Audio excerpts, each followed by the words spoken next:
Bienvenue dans notre exploration du jour. On va se pencher sur un article vraiment intéressant intitulé Concevoir Fudo Myō. Hmm, Fudo Myō, c'est une divinité majeure du bouddhisme ésotérique japonais.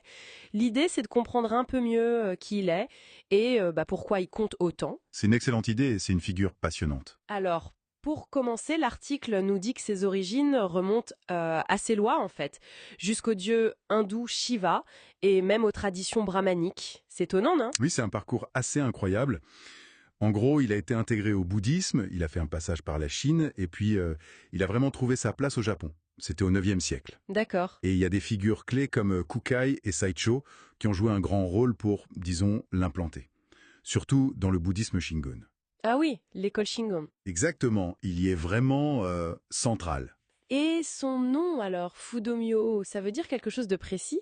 Ah oui, tout à fait. Fudomyo, c'est la traduction du sanskrit akala, et akala, ça signifie l'immuable. L'immuable. C'est ça. Il a aussi d'autres noms un peu plus mystiques comme Juju Kongo, le diamant éternellement stable. Cette notion d'immuabilité, de stabilité, c'est vraiment fondamental chez lui. C'est un peu son essence. D'accord. Et l'article dit aussi qu'il n'est pas tout seul. Il fait partie d'un groupe, c'est ça? Les 5 rois de sagesse. Exactement. Il en est même le chef, le leader de ces myo. Ce sont des manifestations de Bouddha, mais sous une forme, disons, courroucée, en colère. En colère, mais pourquoi? C'est une colère bienveillante, en fait. Elle sert à vaincre les obstacles qui empêchent d'attendre l'éveil. Et les autres rois, ce sont Gundari, Daitoku, Kongoyasha et Gozanze. D'accord. Et ce n'est pas tout. Fudomyo, il fait aussi partie de ce qu'on appelle les 13 Bouddhas du Shingon. Bon, en réalité, c'est un groupe un peu mixte. Il y a des Bouddhas, des Bodhisattvas, Des bodhisattvas, oui. voilà, et des rois de sagesse comme lui. Leur rôle, c'est de guider les pratiquants sur le chemin spirituel. On le voit souvent comme une émanation d'un Bouddha encore plus important, Mahavairocana, c'est ça? Mais sous une forme plus intense. C'est tout à fait ça. Une manifestation furieuse de Mahavairocana. Mais attention, cette fureur, elle est pleine de compassion. Elle est là pour nous secouer un peu, pour brûler les énergies négatives qui nous bloquent. Justement, parlons de son apparence, parce que elle est marquante. Le regard furieux, les crocs, les flammes tout autour, c'est assez effrayant, non? Oui, ça peut impressionner au premier abord. Mais l'article insiste sur une compassion profonde cachée derrière tout ça. Comment ça marche, cette dualité? Ah, c'est toute la richesse de l'iconographie ésotérique. Son regard intense, ses crocs d'ailleurs, il y en a souvent un qui pointe vers le haut, pour l'esprit, et un vers le bas, pour la compassion envers le monde. Ah, d'accord. Tout ça, c'est fait pour détruire les illusions, les obstacles mentaux. Et puis, il a des attributs. Une épée, Oui, l'épée de sagesse. c'est ça, pour trancher l'ignorance à la racine. Et une corde, le kensaku. Elle sert à la fois à attraper, à lier les passions qui nous agitent, mais aussi à nous ramener sur le bon chemin. Et les flammes? Les flammes, c'est pas la destruction, c'est la purification. Elles brûlent tout ce qui est impur. Donc oui, l'apparence est féroce, mais le but est toujours bienveillant. L'article dit aussi que les représentations de Fudomyo, peintures, sculptures, parfois de différentes couleurs, c'était pas juste de l'art décoratif. Ah non, pas du tout. Dans le bouddhisme ésotérique, ces images, ces statues, elles étaient vues comme des récipients possédant des pouvoirs. Des supports actifs pour la méditation, pour les rituels. Vraiment? Oui, oui, chaque détail compte. Sa posture, s'il est debout ou assis sur un rocher, le rocher symbolise sa fermeté inébranlable. Mhm. La couleur aussi a un sens, noir, bleu, rouge, jaune.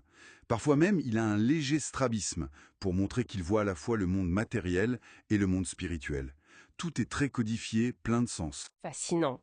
Et son rôle de protecteur, ça a particulièrement parlé aux guerriers japonais, semble-t-il. L'article cite Miyamoto Musashi. Oui, tout à fait. Cette image de gardien puissant qui détruit le mal et les obstacles à l'éveil, ça a trouvé un écho très fort chez les samouraïs. Il valorisait la force, la discipline, la protection. Et Musashi, le célèbre escrimeur. Exactement. Dans son fameux livre des 5 anneaux, il mentionne Fudomyo. Il l'a même sculpté apparemment. Ça montre bien ce lien perçu entre la rigueur de l'art martial et la discipline spirituelle que Fudo incarne. Et il y a une interprétation intéressante dans l'article. Au-delà de la protection contre les ennemis extérieurs, le vrai combat serait plutôt intérieur. Précisément. C'est une lecture très importante. Bien sûr, on l'invoquait contre les désastres, les ennemis, etc. Mais la source suggère que le combat principal que Fudo symbolise, c'est celui contre nos propres démons intérieurs. C'est-à-dire? L'ignorance fondamentale, l'attachement excessif, l'aversion, tous ces poisons de l'esprit. Sa corde, par exemple, on peut aussi la voir comme un symbole de la concentration mentale, le samadhi, qui est essentiel pour maîtriser son esprit. D'accord. C'est une lutte pour se libérer de l'intérieur.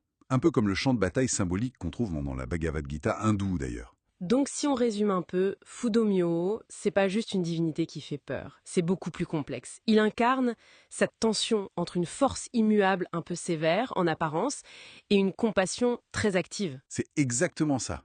Sa colère, c'est un outil au service de l'éveil, de la purification. Une figure vraiment complexe qui mélange force et bienveillance. Oui, une figure qui nous rappelle peut-être que la transformation spirituelle, ça demande parfois une énergie assez puissante, et que la protection la plus importante, c'est peut-être celle contre nos propres limitations, nos propres illusions.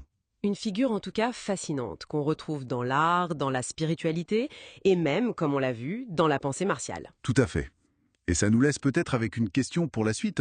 Si cette fureur apparente de Fudomyo cache une compassion profonde qui vise à éliminer les obstacles intérieurs, quelles sont, dans nos propres vies, les choses qui nous paraissent peut-être dures, difficiles en surface, mais qui, en réalité, pourraient cacher une force positive ou une occasion de grandir en nous ou chez les autres?